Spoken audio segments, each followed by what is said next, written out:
Vamos fazendo um pedal de mais ou menos 15 km, ou enquanto dura a resistência. Temos que fazer um bom projeto para o futuro. Vamos acertar o passo. Tá bom? Sigam curtindo, comentando, contribuindo de alguma forma no canal do YouTube.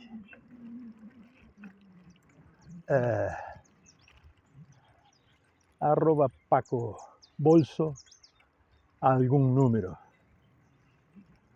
Então, gracias. Muy amables.